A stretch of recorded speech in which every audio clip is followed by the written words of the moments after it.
નમસ્કાર મારા વહાલા વિદ્યાર્થી મિત્રો, આજે વાત કરીશું ગાલા અસાઇનમેન્ટ સોલ્યુશન 2024 ધોરણ 10 અને વિષય વિજ્ઞાનના પ્રશ્નપત્ર મિત્રો 3ના વિભાગ સીનું સંપૂર્ણ સમજૂતી સાથેનું સોલ્યુશન મેળવવાના છીએ. એ પહેલા ચેનલની અંદર પ્રથમ વખત આવ્યા છો તો મિત્રો ચેનલને ખાસ સબસ્ક્રાઇબ કરી દેવા માટે વિનંતી છે.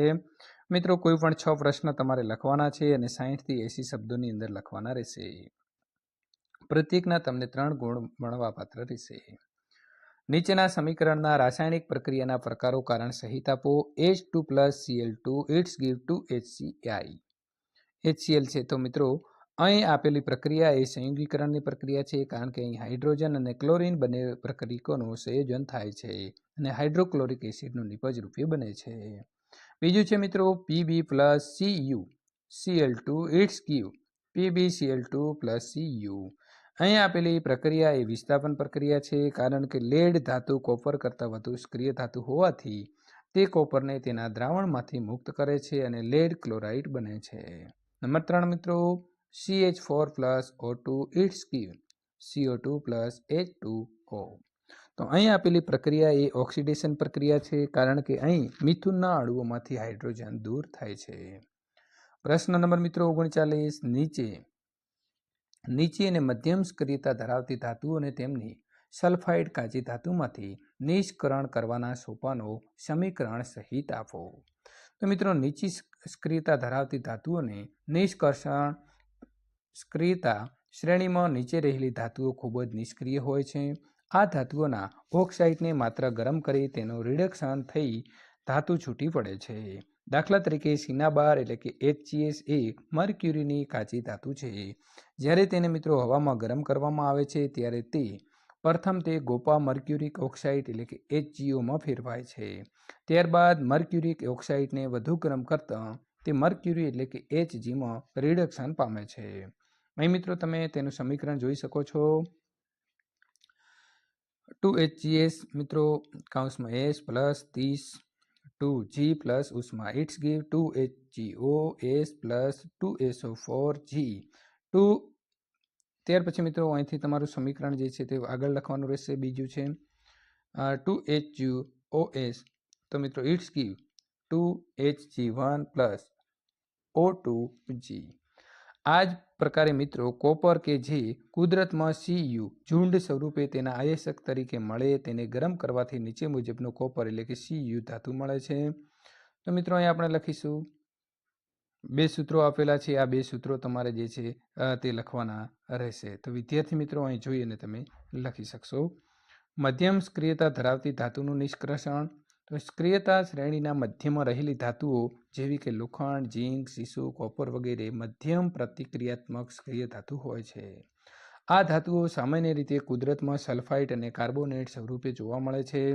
મિત્રો ધાતુને તેના સલ્ફાઇડ અથવા તો કાર્બોનેટમાંથી મેળવવા કરતાં તેના ઓક્સાઇડમાંથી મેળવવી વધુ સરળ હોય છે. તેને રિડક્શન કરતાં પહેલાં સલ્ફાઇડ કે કાર્બોનેટ સ્વરૂપે રહેલી ધાતુને ઓક્સાઇડ સ્વરૂપમાં ફેરવવી જરૂરી છે. સલ્ફાઇડ યુક્ત કાચી ધાતુને વધુ માત્રામાં હવાની હાજરીમાં સતત ગરમ કરતાં તે ધાતુ ઓક્સાઇડમાં ફેરવાય છે અને આ પદ્ધતિને વિદ્યાર્થી મિત્રો ભૂજન કહે છે. કાર્બોનેટ યુક્ત કાચી ધાતુને મર્યાદિત માત્રામાં હવાની હાજરીમાં સખત ગરમ કરતાં તે ધાતુ ઓક્સાઇડમાં ફેરવાય છે અને આ પદ્ધતિને કેલ્સિનેશન કહે છે. દાખલા તરીકે મિત્રો ઝીંકની અયસ્ક માટે ભૂજન અને કેલ્સિનેશનની પ્રક્રિયાઓ નીચે પ્રમાણે થાય છે. ભૂજન 2ZnS મિત્રો પ્લસ 30 2G પ્લસ ઉષ્મા it's give 2ZnOS plus 2SO2G. કેલ્સિનેશનની વાત કરીએ તો ZnCO3S પ્લસ ઉષ્મા it's give ZnOS plus CO2G. આ ધાતુ ઓક્સાઇડનું કાર્બન કોક વડે રિડક્શન કરતા ધાતુ મળે છે. તો ZnO કૌંસમાં S પ્લસ C કૌંસમાં S it's give ZnS plus COG. Reduction કરતા તરીકે મિત્રો કાર્બન એટલે કે કોક સિવાય ઘણી વખત વધુ સક્રિય ધાતુઓ જેવી કે સોડિયમ, કેલ્શિયમ, એલ્યુમિનિયમ પણ વપરાય છે. તે નીચી સક્રિયતા ધરાવતી ધાતુઓને તેમના સંયોજનમાંથી વિસ્થાપિત કરે છે. દાખલા તરીકે મેંગેનીઝ ડાયોક્સાઇડને એલ્યુમિનિયમના ભૂકા સાથે ગરમ કરવામાં આવે ત્યારે નીચે પ્રમાણે પ્રક્રિયા કરે છે. 3 O2 S plus 4 ALS it's give 3 Mn 1 plus 2 Al2O plus ઉષ્મા. પ્રશ્ન નંબર મિત્રો 40. 3 ધાતુઓ X, Y અને Z માંથી X ઠંડા પાણી સાથે, Y ગરમ પાણી સાથે અને મિત્રો તથા Z ફક્ત પાણીની વરાળ સાથે પ્રક્રિયા કરે છે. X, Y અને Z ને ઓળખો અને તેના પાણી સાથે રાસાયણિક સમીકરણ આપી તેમની સ્ક્રિયતાને ચડતા ક્રમમાં ગોઠવો. તો X એ મિત્રો પોટેશિયમ K અને સોડિયમ Na, Y એટલે મેગ્નેશિયમ Mg અને Z એટલે એલ્યુમિનિયમ લોખંડ અને ઝીંક. પ્રક્રિયાઓ મિત્રો અહીં આપેલી છે. આ પ્રકારે તમારે જોઈ અને લખવાની રહેશે. ત્યારબાદ પ્રશ્ન નંબર મિત્રો 41. વનસ્પતિઓમાં થતું સંકલન પ્રાણી સંકલનથી કઈ રીતે જુદું પડે છે? તો વનસ્પતિઓમાં સંકલન પ્રાણીઓના સંકલનથી નીચેની રીતે અલગ પડે છે. પ્રાણીઓની માફક વનસ્પતિઓમાં વિવિધ ક્રિયાઓના નિયમન અને સંકલન માટે ચેતાતંત્ર આવેલું હોતું નથી. બીજું છે પ્રાણીઓની માફક વનસ્પતિઓની અંદર કોઈ વિશિષ્ટ પ્રોટીન નથી. આમ છતાં વનસ્પતિ કોષો તેમના પ્રાણીના પ્રમાણમાં ફેરફાર કરી પોતાનો આકાર બદલી શકે છે. જ્યારે કોષોમાં પાણીનું પ્રમાણ વધે ત્યારે કોષો ફૂલે છે અને પાણીનું પ્રમાણ ઘટે ત્યારે કોષો સંકોચાય છે. પ્રશ્ન નંબર 3. પ્રાણીઓની માફક વનસ્પતિઓમાં સંદેશાના વહન માટે કોઈ પેશી નથી. આમ છતાં વનસ્પતિ કોષો વીજ આવેગ અને રસાયણનો ઉપયોગ કરી સંદેશાનો એક કોષથી બીજા કોષ સુધી પ્રસાર કરે છે. પ્રશ્ન નંબર મિત્રો 42. સ્ત્રીની અંદર ભ્રૂણનું નિર્માણ કેવી રીતે થાય છે અને બાળકનો જન્મ સુધીના તબક્કાઓ વર્ણવો. અંડપિંડમાંથી મિત્રો મુક્ત થતો અંડકોષ અંડવાહિનીમાં પ્રવેશ કરે છે. પેલું છે ફલન. તો જાતીય સમાગમ દરમિયાન શુક્રકોષો યોનિમાર્ગમાં દાખલ થાય છે.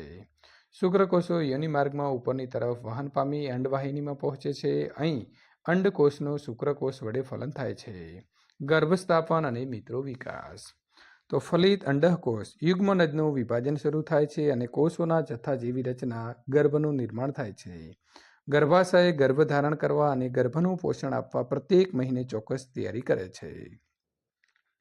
ગર્ભાશયનું અંતઃ આવરણમાં ગર્ભનું સ્થાપન થાય છે અને અહીં ગર્ભ સતત વૃદ્ધિ પામીને ભ્રૂણ વિકાસ પૂરો કરે છે.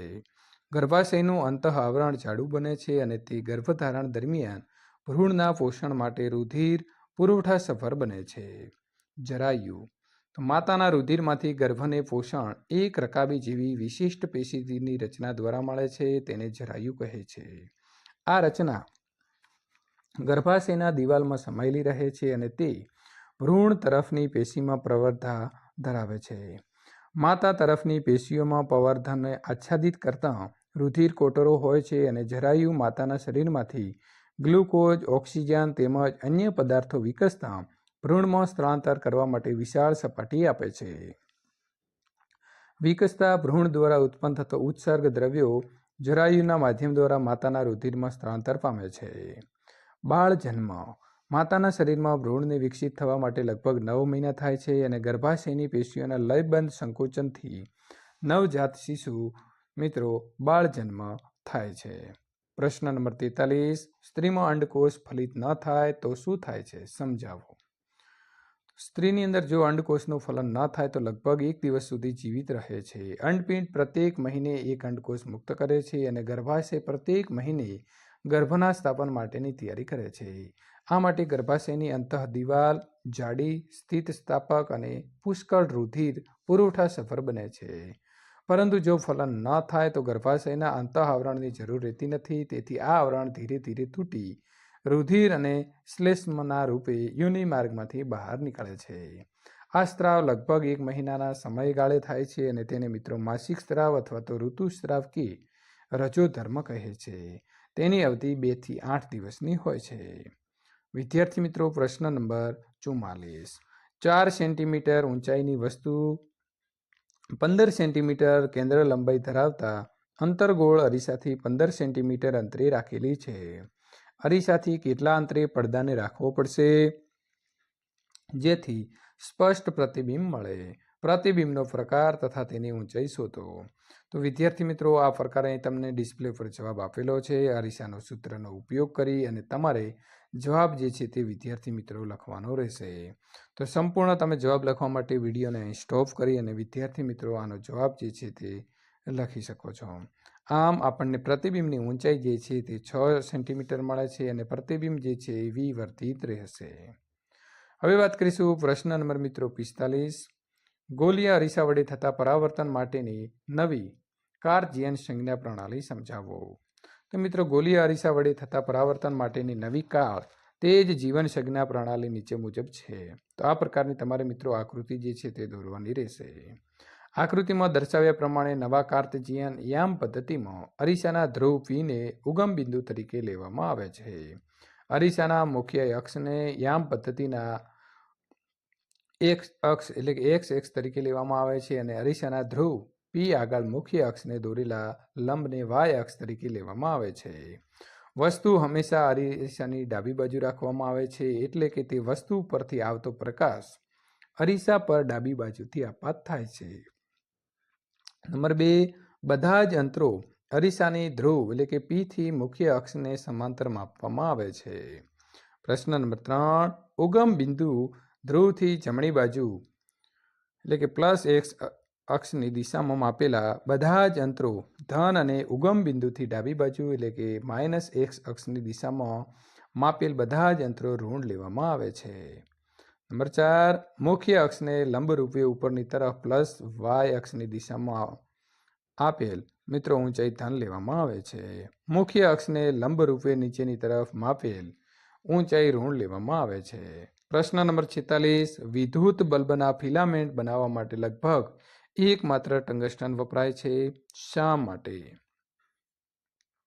તો મિત્રો, વિદ્યુત બલ્બના પિરામિડ બનાવવા માટે એકમાત્ર ટંગસ્ટન ધાતુ વપરાય છે, કારણ કે ટંગસ્ટનની ગલનબિંદુ ખૂબ જ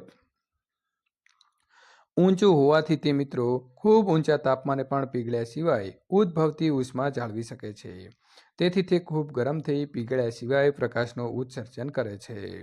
ટંગસ્ટનનો મિત્રો લચીલાપણું એટલે કે ફ્લેક્સિબિલિટી અને ઊંચા તાપમાને બાષ્પીકરણનો નીચો દર પણ મહત્વનો અને ઉપયોગી છે. તેથી બલ્બના ફિલામેન્ટ બનાવવા માટે ટંગસ્ટનનો ઉપયોગ કરવામાં આવે છે. શા માટે વિદ્યુત હીટરનું દોરડું ચળકતું નથી જ્યારે તેનો તાપીય ઘટક ચળકે છે? તો વિદ્યુત હીટરનો તાપીય ઘટક ખૂબ જ ઊંચા અવરોધ એટલે કે ઊંચી અવરોધતાવાળી મિશ્ર ધાતુ નિક્રોમનો બનેલો હોય છે, જ્યારે તેનો જોડાણ તાર ખૂબ નીચા અવરોધ એટલે કે નીચી અવરોધતાવાળી ધાતુ એટલે કે ત્રાંબાનો બનેલો હોય છે. આમ ખૂબ જ ઊંચા અવરોધવાળા તાપીય ઘટક જે નિક્રોમમાંથી બનેલો હોય છે તેમાંથી મિત્રો વિદ્યુત પ્રવાહ પસાર થતા તેમાં H=L² R2 મુજબ ખૂબ વધુ ઉષ્મા ઉત્પન્ન થાય છે અને પરિણામે તે ખૂબ ગરમ થવાથી ચળકે છે. જ્યારે વિદ્યુત હીટરના ખૂબ નીચા અવરોધવાળા જોડાણ તારમાંથી વિદ્યુત પ્રવાહ પસાર થતાં તેમાં ખૂબ ઓછી ઉષ્મા ઉત્પન્ન થાય છે, પરિણામે તે ગરમ થતો નથી અને ચળકતો નથી. વિદ્યાર્થી મિત્રો, વિભાગ ડીનું સોલ્યુશન જોવા અહીં આપેલી એન્ડ સ્ક્રીન અથવા નીચે ડિસ્ક્રિપ્શનની અંદર આપેલી લિંક ઉપર ક્લિક કરીને ત્યાંથી સોલ્યુશન મેળવી શકો છો. જો તમને અમારો વિડીયો ગમ્યો છે તો લાઇક કરી તમારા મિત્રો સુધી શેર કરવાનું ભૂલશો નહીં.